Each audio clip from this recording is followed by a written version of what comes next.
యోహాను సువార్త 14వ అధ్యాయం మొదటి 6 వచనాలు.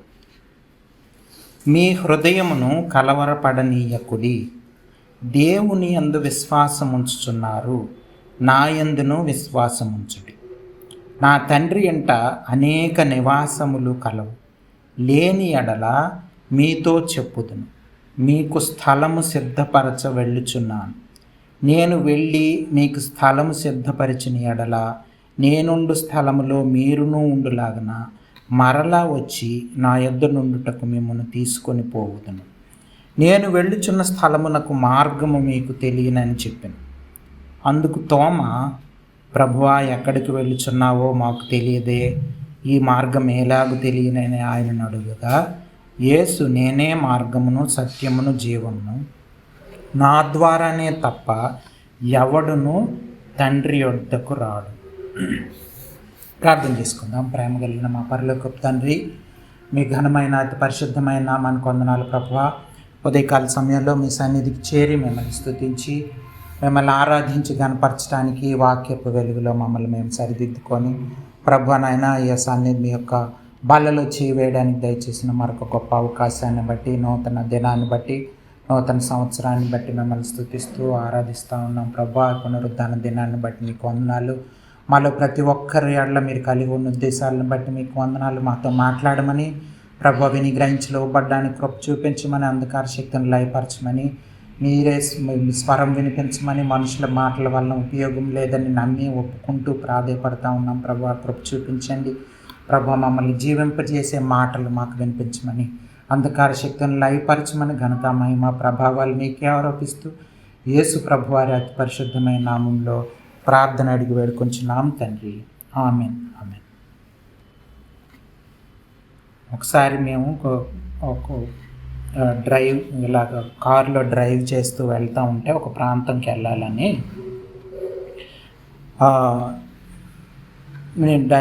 అది డైరెక్షన్ అంటే తెలిసిన ప్లేసే కాబట్టి వెళ్తూ ఉన్నాం. అయితే మధ్యలో రూపాకి డౌట్ వచ్చిందనమాట, అసలు కరెక్ట్గా వెళ్తున్నామా లేదా అని చెప్పి.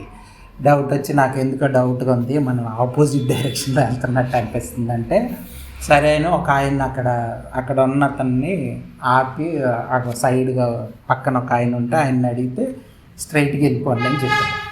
సో సరే నాకు తెలుస్తూ ఉంది కరెక్ట్ రూట్ అని. సరే ఇంకా ముందుకు అలాగా వెళ్తూ ఉన్నాము. వెళ్తూ ఉంటే మేము అనుకున్న ప్లేస్లోకి వెళ్ళిపోయాం.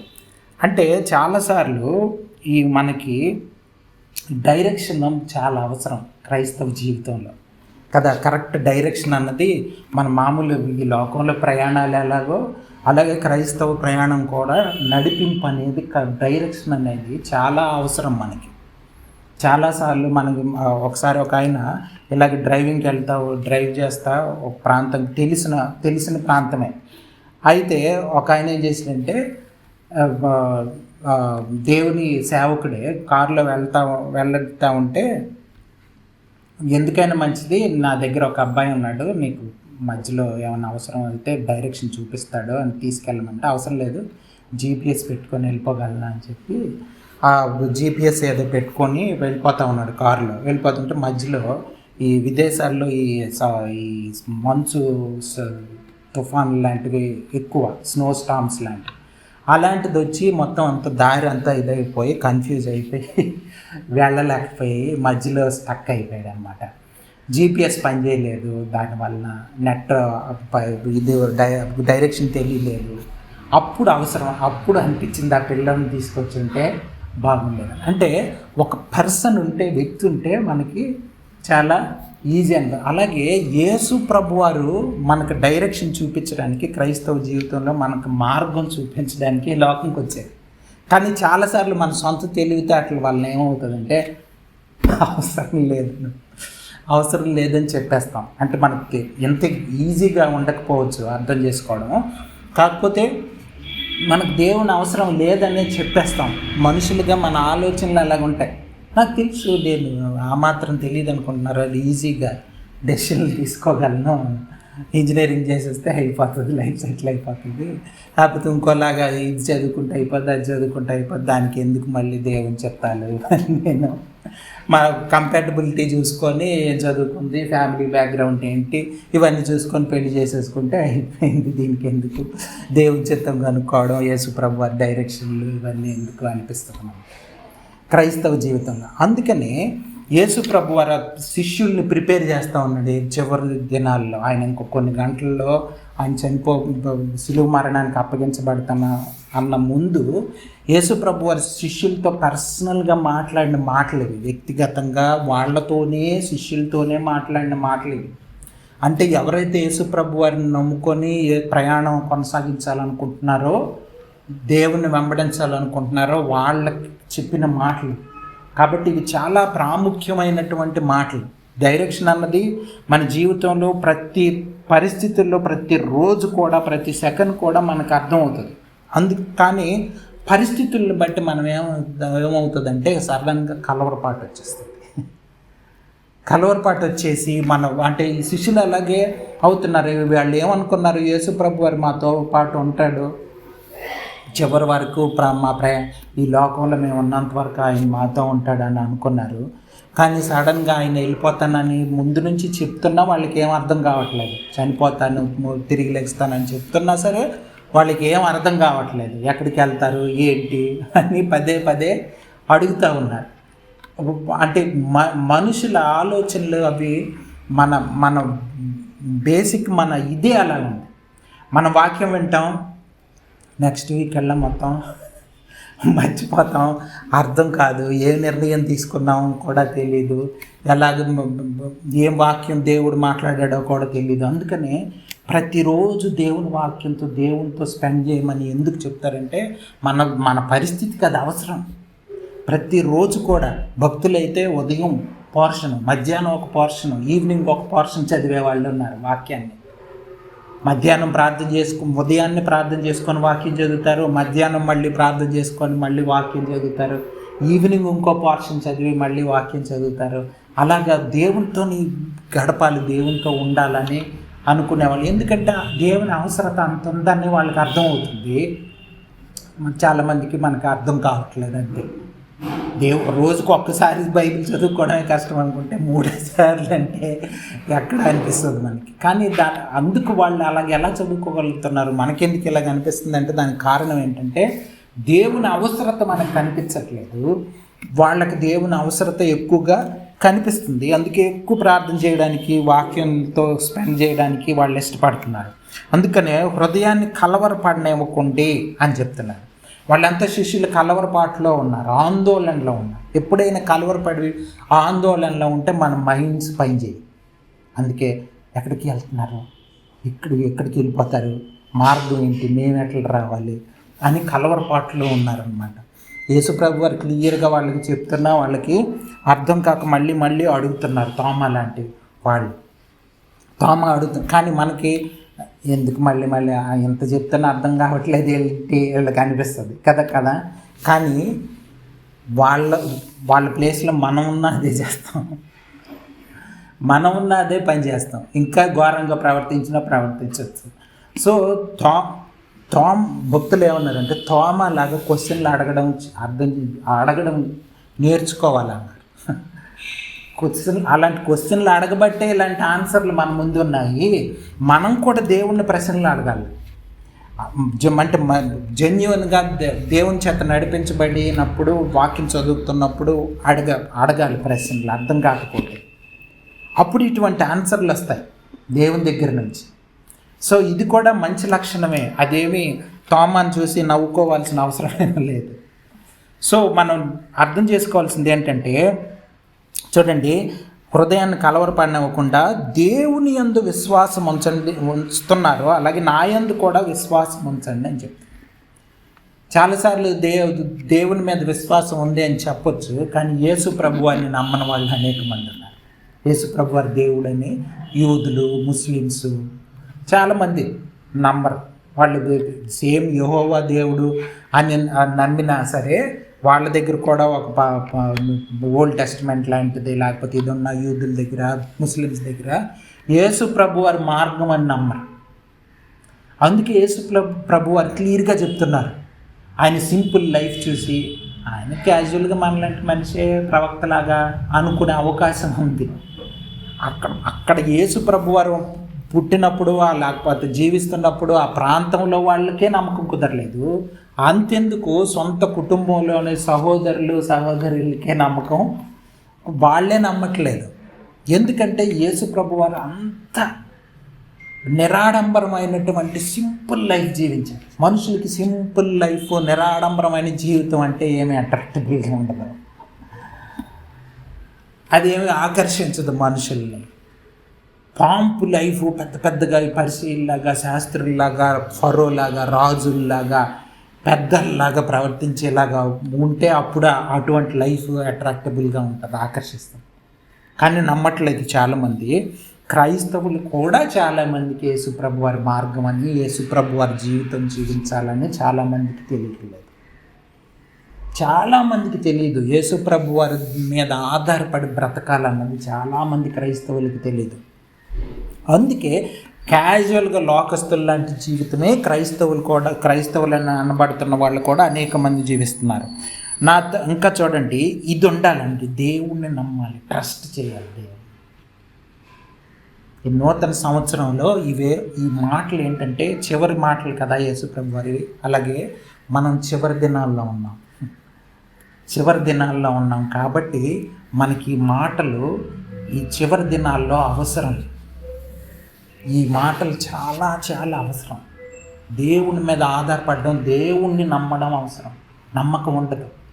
చాలామంది నమ్మినట్లు మనం దేవుణ్ణి నమ్మం, పీపుల్ని నమ్ముతాం, మన చుట్టుపక్కల స్నేహితులను నమ్ముతాం, లేకపోతే పోలీసులు, లాయర్లని, లేకపోతే రకరకాల వాళ్ళని నమ్మే అవకాశం ఉంది, డాక్టర్స్ని నమ్మే అవకాశం ఉంది. కానీ దేవుణ్ణి నమ్మాలి.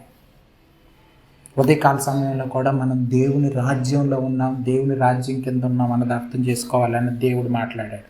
2వ వచనం చదువుతున్నాను చూడండి. ఇంకొకటి ఏంటంటే, నా తండ్రి అంటే అనేక నివాసాలు ఉన్నాయి, లేని ఎడల మీతో చెప్పుదును, మీకు స్థలం సిద్ధపరచవలెను. మన ఈ లోకంలో మనకి ఇల్లులు ఉండొచ్చు కదా, లోకంలో ఇల్లులు ఉండొచ్చు, కానీ పైలోకంకి వెళ్ళిన తర్వాత ఇల్లు లేదనుకోండి, అయ్యో ఇల్లు అక్కడ బోల్డ్ ఇల్లులు ఉన్నాయండి మాకు, ఇక్కడికి వచ్చిన తర్వాత ఒక్క ఇల్లు కూడా లేకపోతే ఎలాగా కదా. అది నమ్మాలి. ఈ లోకంలో ఇల్లు లేకపోయినా పర్వాలేదు. చాలామంది భక్తులు అద్దీంట్లో ఉన్నవాళ్ళు ఉన్నారు, చాలామంది అద్దీంట్లో ఉన్నవాళ్ళు ఉన్నారు. ఎందుకంటే ఏం చేసుకుంటాము ఎలా కొన్నాళ్ళ తర్వాత ఇక్కడ లోకం నుంచి విడిచి వెళ్ళిపోవడమే కదా అన్నవాళ్ళు ఉన్నారు. సో మనం చాలా జాగ్రత్తగా క్రైస్తవ జీవితాన్ని ఎంత ఎక్కువగా అర్థం చేసుకుంటే అంత బాగా. ఈ చివరి దినాల్లో ఈ మాటలు అవసరం. చివరి దినాల్లో ఇల్లులు ఎక్కువ కడతారు, పెళ్ళిళ్ళు ఎక్కువ చేసుకుంటారనండి కదా. ఒక్కొక్కరికి ఒక ఇల్లు చాలు. నీకు ఇల్లులు ఉన్నాయంటే అంత స్టేటస్ మనకి. సో ఇది మనం అర్థం చేసుకోవాలి. ఇది అర్థం చేసుకొని మనం అక్కడ ఇల్లు నివాస స్థలాలు మీకు స్థిరపరుస్తానంటే దానికోసం హోప్ ఉండాలి. హెవెన్లీ హోమ్ గురించిన హోప్ ఉండాలి, నిరీక్షణ ఉండాలి మనకి క్రైస్తవులుగా. అక్కడ నాకు ఇల్లు కావాలి, అక్కడ అంటే దేవుని మార్గం గుండా యేసుప్రభు వారి జీవితం జీవిస్తే దేవుని మార్గంగా గుండా వెళ్ళిన వాళ్ళకి యేసుప్రభు వారు ఇస్తున్న ప్రామిస్. నూతన సంవత్సరంలో ప్రామిస్లు ఎక్కువ తీసుకుంటుంటాం కదా, ఈ ప్రామిస్ తీసుకోండి, స్వతంత్రించుకోండి. నాకు ఈ హోమ్ కావాలి, ఈ ప్రామిస్ దేవుడు ఇస్తున్నాడంటే ఎట్లా స్వతంత్రించుకోవాలి అంటే మన చేతుల్లో ఉంది. రిసీవ్ చేసుకోవాలి. నాకు ఆ హోమ్ దేవుడు ఇస్తాడు అని నమ్మాలి. నమ్ముతున్నానని ఊరకనే అనడం కాదు, యేసుప్రభు వారే మార్గంలో వెళ్ళాలి. ఆయన సత్యం జీవం అని నమ్మి ఆయన మార్గంలో వెళ్ళాలి. సో మనం అర్థం చేసుకోవాలి, లైఫ్ ఇందులో ఉంది. ఈ చివరి దినాల్లో ఈ మాటలు చాలా అవసరం. ఈ స్థలం అన్నది సిద్ధపరుస్తాను, నేనే మీకు సిద్ధపరుస్తానని పర్సనల్గా శిష్యులతోని దేవుడు ఇస్తున్నటువంటి ప్రామిస్. మనం ఈ లోకంలో మన ఇల్లులు లేకపోతే అవి చూసి మనం గర్వంగా ఫీల్ అవ్వచ్చు, కానీ ఆ లోకంకి వెళ్ళిన తర్వాత గర్వం అంతా పోతుంది. కాబట్టి దేవుడు ఉండొచ్చు, కాదంటలేదు, ఇల్లు ఎక్కువ ఉండొచ్చు, కానీ దేవుడు మనకు ఉండడానికి ఇచ్చాడంతే. ఇవన్నీ టెంపరరీ థింగ్సే. ఇది మన మైండ్లో ఉండాలి. ఇది చాలా టెంపరరీ థింగ్ ఈ జీవితం అన్నది మనం అర్థం చేసుకోవాలి. శ్రమలు కూడా టెంపరరీ. శ్రమలు దేంతో పోల్చారంటే బైబిల్ గ్రంథంలో ఈ లేబర్ పెయిన్స్తో, అంటే చిన్న పిల్లలు పుట్టినప్పుడు స్త్రీ అనుభవించే ఆ పెయిన్, ఆ లేబర్ పెయిన్స్తో పోల్చారు దేవుడు. ఎందుకు? కొంతసేపే ఉంటుంది ఆ పెయిన్. తర్వాత ఎప్పుడైతే బాబో పాప పుట్టగానే పెయిన్ అంతా మర్చిపోతారు మొత్తం అంతా గాయమైపోతుంది మైండ్లో నుంచి. అంత పెయిన్ ఎట్లా అనుభవించానో అర్థం కాదు. సో శ్రమలు కూడా అలాంటివే. టెంపరీగా మనకి శ్రమలు రావచ్చు, అవేమి పర్మనెంట్గా ఉండిపోవు కదా. ఈ జీవితమే టెంపరీ జీవితం. కాబట్టి దేవుని దగ్గర మనకి నివాస స్థలం కావాలన్నది మనం అర్థం చేసుకోవాలి. ఇంకొకటి చూసారా, 3వ వచనంలో, నేను వెళ్ళి మీకు స్థలము సిద్ధపరిచిన యెడల నేనుండు స్థలములో మీరును ఉండులాగున మరలా వచ్చి నా యొద్ద నుండుటకు మిమ్మును తీసుకొని పోవడం. పర్సనల్గా దేవుడు వచ్చి, అసలు ఆ ఈవెంట్ ఊహించుకుంటేనే పర్సనల్గా దేవుడు వచ్చి, యేసుప్రభు వారు వచ్చి మనం తీసుకొని వెళ్తారు ఆ స్థలానికి. ఎక్కడ యేసుప్రభు వారు ఉంటున్నారో, దేవుడు ఉంటున్నాడో అక్కడికి దేవుడే వచ్చి, ఈ లైఫ్ కావాలా, ఈ లోకంలో జనాలందరూ వెంపర్లాడుతున్న ఆ లైఫ్ కావాలా, లోకానుసారమైన జీవితం కావాలన్నది మన చేతిలో ఉంది. ఈ నూతన సంవత్సరంలో నిజంగా మన జీవితాలు నూతనమైపోవాలంటే ఇవన్నీ అర్థం చేసుకోవాలి. ఈ మాటలు దేవుడే మనల్ని వచ్చి తీసుకెళ్ళడం ఏంటంటే, అసలు వెంట పెట్టుకొని తీసుకెళ్ళడం అంటే, యేసుప్రభు వారు వచ్చి మనల్ని తీసుకొని వెళ్తారు. రెండవ రాకడ గురించి నా నిరీక్షణ మనకు ఉండాలి. 1 తెస్సలోనికీయులకు రాసిన పత్రికలో ఆ మాటలు ఉన్నాయో చదువుదాం, చూడండి. తెస్సలోనికీయులకు రాసిన మొదటి పత్రిక 4వ అధ్యాయం. మొదటి పత్రిక 4వ అధ్యాయం 16 నుంచి 17, 18 చదువుతున్నాను, చూడండి. కలిసి ఉన్నాయి తెలుగులో. 4వ అధ్యాయం 16, 17, 18 కలిసి లేవు. ఆర్భాటముతోనూ ప్రధాన దూత శబ్దముతోనూ దేవుని బోరతోనూ పరలోకము నుండి ప్రభువు దిగివచ్చును. క్రీస్తునందుండి మృతులైన వారు మొదట లేతురు. ఆ మీదట సజీవులమై నిలిచియుండు మనము వారితో కూడా ఏకముగా ప్రభువును ఎదుర్కొనుటకు ఆకాశ మండలమునకు మేఘముల మీద కొనిపోబడుదుము. కాగా మనము సదాకాలం ప్రభువుతో కూడా ఉంటాం. సరే, దేవునితో కూడా సదాకాలం ఉండడానికి, నిత్యం ఇంకా దేవుని సన్నిధిలోనే ఉండడానికి మనల్ని దేవుడు తీసుకొని వెళ్ళిపోతారు. ఆ బోర శబ్దం వస్తుందని చెప్తున్నారు, చూడండి. నిలిచినప్పుడు వారితో ఏకం ప్రభు ఎదుకు ఆకాశ మండలం మీద బోరతోనూ పరలోకం నుండి ప్రభువు దిగిచ్చు. ప్రధాన దూత ఆర్భాటముతోనూ ప్రధాన దూత శబ్దముతోనూ దేవుని బోరతోనూ పరలోకము నుండి ప్రభువు దిగి వస్తాడు. దీనికోసం క్రైస్తవుల నిరీక్షణ ఉండాలి. యేసుప్రభు వారిలో నిద్రించిన వాళ్ళు మొట్టమొదటిగా లెగుస్తారన్న కదా. అందుకనే చూడండి, చాలామంది సమాధుల మీద ఇటువంటి వాక్యాలు రాసి ఉంటాయి. ఎందుకు అంటే వాళ్ళని ఆ నిరీక్షణ కలిగి చాలామంది ఉన్నారు. చాలామంది ఉండకపోవచ్చు, ఊరకనే వాక్యం రాసుకున్న వాళ్ళు కూడా ఉండొచ్చు చాలామంది. కానీ నిజమైన నిరీక్షణ కలిగి ఇటువంటి జీవితం, దేవుని చిత్తానుసారమైన జీవితం, యేసు ప్రభు వారు చూపించిన మార్గంలో ప్రయాణం చేసిన వాళ్ళు లెగిస్తారు. ఈ లోకాశలకి శరీరాశలకి లొంగిపోయిన వాళ్ళు ఏమీ లేవారు. వాళ్ళని ఏమి యేసు ప్రభు వారు వచ్చి తీసుకెళ్ళడం, వాళ్ళకి భయంకరమైన శిక్ష, నిత్యం ఎలాగ మనం జీవిస్తామో నిత్యం నరకంలో వాళ్ళు కూడా ఉంటారు. నరకంలో ఉంటారు. యుగాలని ఉంది అక్కడ. యుగాలు వాళ్ళు నరకంలో ఉంటారు. మన దేవునితో ఉండాలనుకుంటే దేవుని చిత్తానుసారమైన జీవితం జీవించాలి. దేవుని చిత్త ప్రకారం మనం ఏ పనైనా చేయాలి. దేవుని చిత్తం కాకపోతే విడిచిపెట్టుకోవడానికి ఇష్టపడాలి.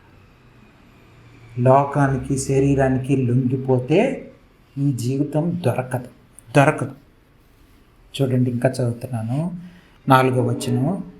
నేను వెళ్ళుచున్న స్థలమునకు మార్గము మీకు తెలియను అని చెప్పి శిష్యులకి చెప్తున్నాడు. మీకు మార్గం ఆల్రెడీ తెలుసు అంటే తోమా చూడండి, మార్గం ఆల్రెడీ తెలుసు అంటే మనలో కూడా ఏంటండి మార్గం అని అడిగే వాళ్ళు ఉండొచ్చు. ఆల్రెడీ మీకు మార్గం తెలుసు అని క్రైస్తవులతో అన్నాం అనుకోండి, ఏంటండి మార్గం అని అడిగే వాళ్ళు ఇప్పటికీ ఉంటారు. సో ఆ మార్గం చూడండి అడగగా అందుకు తోమ, ప్రభువా ఎక్కడికి వెళుచున్నావో మాకు తెలియదే, ఆ మార్గం ఎలాగ తెలియనని ఆయన అడగగా చూడండి, వాళ్ళకున్న ఇప్పుడు మనకి చాలామందికి ఈజీగా మార్గం తెలుసు. యేసు ప్రభు వారు ఎలా జీవించారో తెలుసు, ఎలాగ బ్రతికారో తెలుసు కదా. అదే మార్గం. యేసు ప్రభు వారి జీవితమే మార్గం. ఆయనే నడిపిస్తాడు, ఆయనే మనల్ని తోడుకొని వస్తాడు. పరిశుద్ధాత్మ దేవుడు మన హృదయాల్లో ఎందుకున్నాడు అంటే యేసు ప్రభు వారి గురించిన మార్గంలోకి మనల్ని నడిపించడానికి, యేసు ప్రభు వారి జీవితం జీవింపజేయడానికి పరిశుద్ధాత్మ దేవుడు మన హృదయంలో ఉన్నాడు. ఆ మార్గంలో మనల్ని తీసుకెళ్తాడు పరిశుద్ధాత్మ దేవుడు ఈ లోకంలో నడిపించడానికి ఉన్నాడు మనతోని. ఈ లోక యాత్ర అయిపోయిన తర్వాత యేసు ప్రభు వారే వచ్చి మనల్ని తీసుకెళ్తాడు. క్రిస్టియన్ లైఫ్ ఎంత గొప్పదో చూడండి. మనమేం ఒంటరి వాళ్ళం కాదు, ఒంటరి వాళ్ళం అనుకోవద్దు. శ్రమలు వచ్చినప్పుడు, ఇరుకులు వచ్చినప్పుడు, ఇబ్బందులు వచ్చినప్పుడు శిష్యుల్లాగా కలవరపడాల్సిన అవసరం లేదు. వాళ్ళు చాలా శ్రమలు కదా, యేసు ప్రభువాన్నే చంపైపోతూ ఉన్నారు. యేసు ఇంకా వాళ్ళని వదులుతారా అన్న ఆందోళన, కలవరం. ఆయన వెళ్ళిపోతే మన పరిస్థితి ఏంటి? ఈ పరిసయ్యులు, శాస్త్రులు, యాజకులు, ప్రధాన యాజకులు వదులుతారా మనల్ని? వదలరు. అనిపించే ఆందోళన, కలవరం మన జీవితాల్లో 24లో కలవరపడే వాళ్ళు అలా ఉండొచ్చులే, పొద్దున అలాగా ఫ్యూచర్ అలా ఏం వరి అవ్వాల్సిన అవసరమే లేదండి. దేవుణ్ణి ట్రస్ట్ చేస్తే వరి అవ్వాల్సిన అవసరమే లేదు. ఇవన్నీ essential truths for the end days. ఇవన్నీ కూడా మనకు అవసరమైన సత్యాలు, ఈ చివరి దినాల్లో మనకు అవసరమైన సత్యాలు ఇవన్నీ. చూడండి, యేసు 6వ వచనం, మార్గం ఎలా తెలుస్తుందంటే యేసు, నేనే మార్గం, సత్యం, జీవం, నా ద్వారా తప్ప ఎవడను తండ్రి వద్దకు రాడు. ఐయామ్ అన్న మాట, ఐయామ్ ద ట్రూత్ అని, ఐయామ్ అన్న పదం దేవునికి మాత్రమే వాడే పదం. యేసు ప్రభు వారి దేవుడని ఐయామ్ అని వచ్చినప్పుడల్లా గుర్తు చేస్తుంది.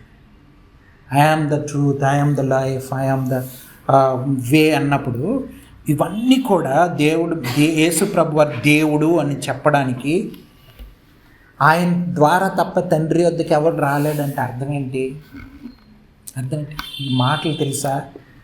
కొన్ని కంట్రీస్లో ఈ మాటలు హేట్ స్టేట్మెంట్స్, మతాలని రెచ్చగొట్టే స్టేట్మెంట్ లాగా కన్సిడర్ చేసి చాలామందిని జైల్లో పెడుతున్నారు. యేసు ప్రభు వారు ఒక్కరే మార్గం అని ఎందుకు చెప్తున్నారు మీరని. చాలామందికి ఇష్టం లేని మాట ఇది. ఆయన ఒక్కడే మార్గం అంటే ఎవరికి ఇష్టం లేదు. టీవీలో ఒక ఆమె ఉంటుంది, ఓపరా అని, పెద్ద ఇంటర్వ్యూలు అవి చేస్తూ ఉంటుంది లేడీ. ఆమె క్రిస్టియన్, చర్చికి వెళ్ళేది. అలాంటి ఆమెకు నచ్చని స్టేట్మెంట్లు ఇవి. ఆయన ఒక్కడే మార్గం, ఆయనే దేవుడు. ఇవన్నీ కూడా ఆమెకి అర్థం కాక, లేకపోతే ఆమెకి ఇష్టం లేక, దేవుని రీచ్ అవ్వడానికి మెనీ వేస్ ఆర్ దేర్ అని చెప్తున్నారు. ఇప్పుడు ఇదో యేసు ప్రభు ఒక్కదే మార్గం కాదు. ఎందుకు? సైతాను ఇటువంటివి తీసుకొస్తుంది. మెనీ వేస్ అంటే ఇంకేముంది, అయిపోయింది. వెచ్చల పెడతనం వచ్చేసింది మనిషి జీవితంలో. యేసు ప్రభు వారు ఒక్కరే మార్గం అంటే ఎవరికి ఇష్టం ఉండదు. అది ఎందుకు చెప్తున్నావు అని. సో ఇది మనం అర్థం చేసుకోవాలి. అర్థం చేసుకొని ఇందులో ముందు జీవితం జీవించి చూపించారు, శిష్యులు జీవించి చూపించారు. అనేక మంది భక్తులు ఇప్పుడు కూడా అనేక మంది యేసు ప్రభు వారి మార్గంలో ప్రయాణిస్తున్న వాళ్ళు ఉన్నారు. దేవుని చిత్తానికి లోబడి దేవుని మీద ఆధారపడి బ్రతుకుతున్న వాళ్ళు ఉన్నారు. మనకు తెలియకపోవచ్చు, కానీ మనం ఆ మార్గం ఎంచుకోవాలి. ఈ టీవీ వాటిల్లో వాళ్ళు కనిపించకపోవచ్చు, పెద్ద పెద్ద మ్యాగజైన్స్లో వాటిల్లో వాళ్ళ పేర్లు రాకపోవచ్చు, దేవుడికి తెలుసు. లాజర్ పేరు ఈ లోకంలో ఎవరికి తెలియదు. ధనవంతుడి పేరు అందరికీ తెలుసు, కానీ దేవుడికి తెలియదు. సో చాలా జాగ్రత్తగా మనం యేసు ప్రభు వారి మార్గం గుండా వెళ్ళడానికి నిర్ణయించుకోకపోతే ఎండ్ డేస్ చాలా ఘోరమైపోతాయి. ఈ చివరి దినాల్లో చాలామందికి అపోస్టసీ వచ్చేసింది. చాలామంది విపరీతమైన ధోరణిలో దేవుడే వాళ్ళని అప్పగించేస్తున్నాడు. దేవుడే వాళ్ళని ఒక ఒక విపరీతమైన దానికి అప్పగించేస్తూ ఉన్నాడు. రోమిలికి రాసిన పత్రికలో ఉంది కదా, వాళ్ళని దేవుడే అప్పగించేశాడు మోసానికని. సో ఇది చాలా భయంకరమైన దినాల్లో మనం ఉన్నామని అర్థం చేసుకొని యేసు ప్రభు వారి ఎక్కువ ప్రార్థనలో, వాక్యం చదవడంలో గడిపి దేవుణ్ణి అర్థం చేసుకొని దేవుని చిత్తాన్ని ఈజీగా నేను అర్థం చేసుకోవాలా అన్నది మనకు రావాలి. నాకు ఈజీగా దేవుని చిత్తం తెలియాలి, భక్తుల్లాగా నాకు కూడా దేవుని చిత్తం అన్నది ఈజీగా అర్థమైపోవాలా అన్న తృష్ణ ఉండాలి. అలా సీక్ చేస్తే దేవుడు రెడీగా ఉన్నాడు మనతో మాట్లాడాలి. సో ఈ మాటలను మనం అర్థం చేసుకొని యేసు ప్రభు వారి మార్గం, సత్యం, జీవం అని ఆయన డైరెక్షను, ఆయన వ్యక్తిగతమైన జీవితం, ఆయన మార్గం, ఆయన నడిపింపు మనకు అవసరమని అర్థం చేసుకొని పరిశుద్ధాత్మ దేవునికి లోబడి దేవునిచ్చే జీవితాన్ని మనకు కావాలని కోరుకుంటే దేవుడు రెడీగా ఉన్నాడు మనకి ఇవ్వడానికి. రొట్టె ద్రాక్షారసం అదే సూచనగా చూపిస్తాం. ఆధారపడతావా? దేవుని శరీరం మీద, రక్తం మీద ఆధారపడతావా? దేవుని మీద ఆధారపడే బ్రతుకుతావా? నీ ఇష్టం వచ్చినట్లు బ్రతుకుతావా? తీర్మానించుకోమని ప్రతిరోజు, ప్రతి వారం కూడా మనకి గుర్తు చేస్తాం. సో ఈ మాటలు జ్ఞాపకం చేసుకొని మనం ప్రార్థన చేసుకుందాం. ప్రేమ కలిగిన మా పరలోకపు తండ్రి, మాతో మాట్లాడినందుకు వందనాలు ప్రభువా. ఏ అర్హత లేదైనప్పటికీ మాతో మాట్లాడుతున్నారు. అందును బట్టి మీకు స్తోత్రాలు. మీ మాటల్ని హృదయంలో భద్రపరచుకొని మీరే మార్గం, సత్యం, జీవం అని అర్థం చేసుకోవడానికి కృప చూపించండి. కలవరం, ఆందోళన లోకంలో కనిపిస్తుంది ప్రభువా, వాటన్నిటి నుంచి మేము దూరం పరచబడి ప్రభువా నిజంగా సంతోషం, ఆనందంతో క్రైస్తవ జీవితాన్ని జీవించడానికి, ఈ లోకానుసారమైన పరిస్థితులు ప్రభావం మా జీవితాల మీద ప్రభావం చూపించకుండా అటువంటి గొప్ప జీవితం జీవించడానికి సహాయం దయచేయమని, తీర్మానించుకోవడానికి కృప చూపించమని, అంధకార శక్తిని లయపరచమని యేసు ప్రభు వారి అతి పరిశుద్ధమైన నామంలో ప్రార్థన అడిగి వేడుకుంటున్నాం తండ్రి, ఆమేన్. దయచేసి ప్రేరేపించబడిన వాళ్ళు దేవుని రక్తం నిమిత్తం, శరీరం నిమిత్తం కృతజ్ఞతాస్తుతులు చెల్లించి బలలో పాల్గొంటారు.